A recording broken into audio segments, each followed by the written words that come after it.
할렐루야, 성도 여러분 반갑습니다. 구봉주 목사입니다. 오늘 구봉주 목사의 묵상, 오늘 주제는 비인부전, 한자성어, 사자성어에 대한 이야기를 좀 하겠습니다. 성도 여러분 혹시 1999년도에서 2000년까지 2년 동안 시리즈로 나왔던 허준이라는 드라마 기억하시는지 모르겠습니다. 제가 좋아하는 전광열이라는 그런 배우가 허준의 역할을 하면서 있었던 그 드라마인데 저는 정말 재밌게 보았습니다. 아마 우리 성도님들도 그 당시에 그 드라마를 꼭 보셨을 거예요. 그런데 그거 아십니까? 이은성이라는 그런 작가가 그 이전 10년 전에 1990년도에 동의보감이라는 상중하권으로 나눠져 있는 그런 책을 썼습니다. 그때부터 이제 허준이라는 사람이 인물이 크게 부각되고 거론되기 시작을 했는데요. 저는 그 드라마에서도 그런 그 에피소드를 본 기억이 있고 또 그 동의보감이라는 책에서도 읽은 기억이 있습니다. 동의보감에 보면 허준에게 얽힌 그런 재미있는 에피소드 한 가지가 있는데 이런 내용입니다. 허준이라는 사람이 원래 허륜이라는 그런 관청에 있는 높은 관직이 있는 사람의 아들로 태어났습니다. 그런데 그 허준의 어머니가 양반이 아니었습니다. 관기였습니다. 관기. 관기라고 하면은 조금 이렇게 천한 직업이죠. 그런 사람을 관기라고 부르는데 어머니가 그러다 보니까 그런 아버지를 아버지라 부를 수 없었습니다. 꼭 홍길동전 스토리 같죠. 그죠? 내용이. 근데 허준이 자신의 삶을 비관해서 결국은 막 이리저리 세상을 떠돌았습니다. 원래는 그가 함경도 출신이었지만은 그는 결국 이리저리 흘러내려와서 경상도에 머무르게 되었습니다. 그리고 경상도 진천이라는 곳에 세틀다운을 했는데 정착을 했는데 그곳에서 한의원을 하는 대대로 의원 집안인 유이태라는 사람을 만났습니다. 그래서 그 밑에서 약재를 자르고 하는 그런 허드렛 일을 도우면서 숙식을 해결을 했는데 그가 그 유이태라는 의원과 8년을 함께 보냈습니다. 그런데 실제적으로 유이태라는 이 의원이 허준에게 특별한 의술을 가르치지는 않았습니다. 그냥 곁눈질로 그가 배웠고 혼자 스스로 독학하고 연구해서 의술을 배우게 되었습니다. 그 반면에 유이태라는 이 의원에게 아들이 있었는데 아들 이름이 도지였습니다. 도지. 그런데 이 아들은 어릴 때부터 정통적으로 아버지로부터 의술을 다 전수를 받았습니다. 그런데 한양에서요. 마침 내의원, 그러니까 왕과 다른 신하들을 직접 그들의 병환을 돌보는 내의원직을 받는 그런 벼슬을 주는 그런 시험을 보러 가게 되었습니다. 그때 도지도 올라갔고 그리고 허준도 한양으로 시험을 치러 올라갔습니다. 그래서 도지는 내의원에 붙었습니다. 합격을 하여서 결국 내의원이 되었습니다. 이제 고향 땅 이 경상도 진천에는 내의원이 탄생했다고 난리가 났습니다. 경사가 났습니다. 그래서 유이태가 아주 기분 좋은 마음으로 흡족하게 있는데 이상하게 허준은 내려오지 않는 겁니다.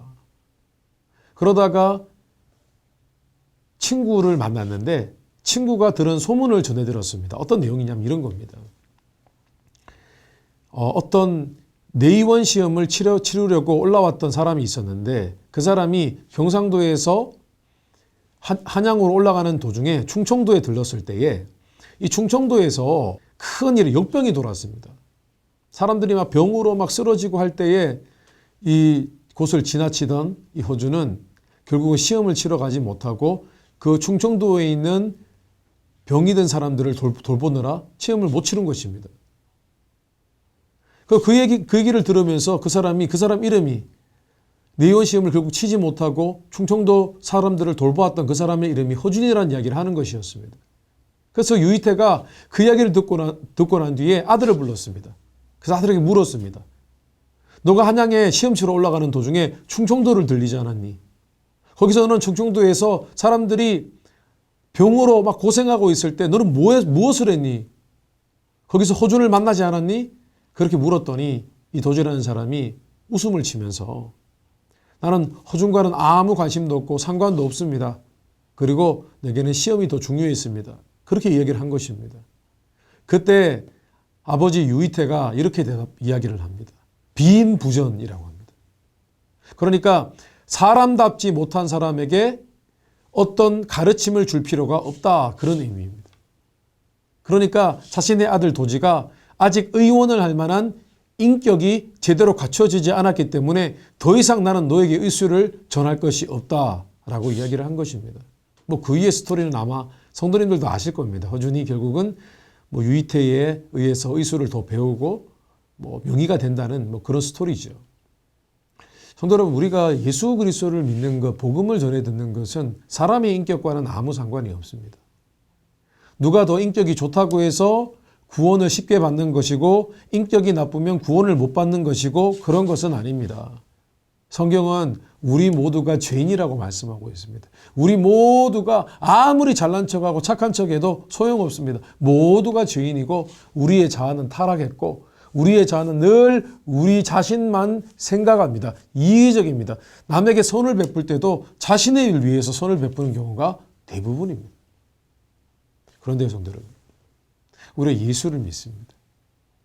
예수 그리스도를 믿으면은 영적으로 다시 태어납니다. 거듭납니다. 성령께서 우리 마음 가운데 오셔서 예수 그리스도의 피 묻은 복음으로 말미암아 우리의 생각이 바뀌고 또 우리 안에 타락한 마음이 새로운 마음으로 자리 잡습니다. 그것이 바로 성경이 말씀하는 거듭남이고 또 성경은 그런 것을 새 피조물이 되었다라고까지 표현을 합니다. New creation이 되었다. 얼마나 좋은 표현입니까? 그러니까 하나님께서 이미 예수 그리스도를 믿는 자들에게 그들이 믿고 변화되었을 때 그 마음속에서 하나님께서 무언가 선한 일, 새로운 일을 시작하신 것입니다. 어떤 일인가요? 우리의 인격과 삶을 변화시키시는 일을 시작하신 것입니다. 그렇기 때문에 예수 그리스도를 믿고 거듭난 이후에 변화하는 인격, 성숙하고 성장하는 인격은 It does really matter. 정말 중요합니다. 하나님께서 그것을 원하십니다. 우리에게 그것을 기대하십니다. 성도 여러분, 예수 그리스도를 믿는 자들은 인격이 자라가야 됩니다. 나의 인격이 아직도 아내의 몇 마디에 화를 내고 분노하고 섭섭해하고 한번 섭섭해하면 잘 다시 회복되기가 어렵고 그런 인격을 가지고 있다면 이것은 큰 문제입니다. 나이가 들어갈수록 우리는 예수님처럼 더 온유해져야 하고 나이가 들어갈수록 우리는 예수님처럼 다른 사람을 포용할 수 있는 능력이 더 뛰어나야 하고 나이가 들수록 신앙생활을 오래 할수록 우리는 더 예수님처럼 사랑이 넘쳐나야 하고 마음의 여유가 있어져야 됩니다. 그래서 우리는 옛날에 우리가 이런 말을 참 많이 들었습니다. 자아성찰.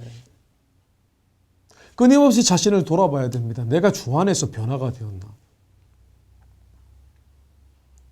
인격이 변화되지 못한 사람, 하나님 안에서 그렇게 인격적으로, 영적으로 성장해내지 못하고 성숙해 되지 못한 사람들에게 비인부전입니다. 그들에게 복을 가르치든 더 많은 성경적인 지식을 가르치든 아무 소용이 없습니다. 오히려 그런 것들은 독이 될 수가 있습니다. 그리스도의 인격이 자리 잡은 사람이 재물이 많아도 그것을 하나님을 위해 쓸 수가 있는 것이죠. 인격이 성숙해지지 않았는데 하나님께서 막 물질적인 축복을 갖다 부어주시면 그것은 그에게 독이 되는 것입니다. 독약이 되는 것입니다. 지식도 마찬가지입니다.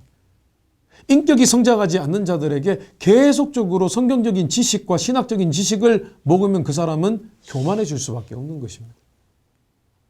성도님, 오늘도 변화하고 계십니까? 오늘도 회개하셨나요? 오늘도 자신을 돌아보고 자신의 자아를 죽이고 계십니까? 자신의 자아를 내려놓고 계십니까?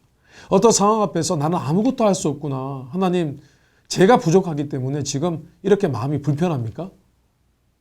그렇게 스스로에게 영적인 질문을 하고 계십니까? 오늘도 주 안에서 우리의 자아가 깨어지고 내가 내 배우자와 내 자녀에게 하는 모습들이 정말 철없지 않는지, 영적인 관점에서 철없는 모습은 아닌지 다시 돌아보고 다시 생각과 마음을 바로잡는 그런 신앙생활 포기하지 않게 되시기를 주님의 이름으로 축원합니다. 비인부전입니다. 비인부전. 우리는 주 안에서 하나님의 사람이 되어야 됩니다. 오늘도 또 내일은 더 나은 하나님의 사람, 주님 닮아가는 사람 되시기를 주님의 이름으로 축원합니다. 오늘 구봉주 목사의 묵상 여기까지 하겠습니다. 감사합니다.